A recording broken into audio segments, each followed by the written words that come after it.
Du coup, les chiffres de cette voiture, c'est qu'elle sort 169 chevaux à 7600 tours minute et 166 Nm. Bon, évidemment, Honda n'est pas forcément connu pour son couple. Et là, ça se confirme. Son 0 à 100 est annoncé en 8 secondes 3. Alors, la légende raconte que Honda a revu à la baisse les performances de la MB6 pour pas concurrencer l'Integra. Et la légende se confirme parce que les seules fois où j'ai fait un 0 à 100, je l'ai fait en 7 secondes, dans des conditions complètement dégueulasses, bitume froid, pneus froids, la voiture était chaude. Première, elle a patiné à mort et je l'ai fait en 7 secondes. Donc je pense qu'il y a moyen de grappiller quand même quelques millièmes de secondes et de passer en dessous de la barre des 7 secondes. Pareil, niveau poids, on ne sait pas vraiment combien elle fait. Il y en a qui disent qu'elle fait 1040 kg, d'autres 1150. Ce qu'il faut retenir, c'est qu'elle fait en dessous des 1 tonne 2. Quand ta voiture a fait plus de 160 chevaux, parce que oui, elle va pas faire 169 chevaux cette voiture, elle va faire bien plus, et que tu arrives en dessous des 1 tonne. Là, ça devient intéressant. Ce qui est intéressant aussi dans la B-Moteur, c'est la boîte. C'est une S9B et l'Integra, c'est une S80. Ce qui est intéressant dans la boîte, c'est qu'il y a un Torsen. Donc en gros, il y a un différentiel dedans. On va pas forcément parler de la technique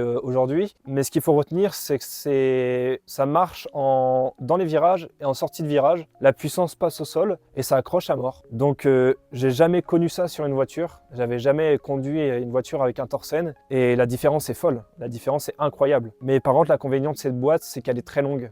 Fond de deuxième, tu es à 115, fond de troisième, tu es à 150. C'est très très long comparé à l'Integra et du coup, quand tu vas dans les virages, bah soit tu es trop bas, soit tu es trop haut dans les tours. Mais pour se rendre compte de tout ça, le mieux c'est de l'essayer et c'est ce qu'on va faire tout de suite.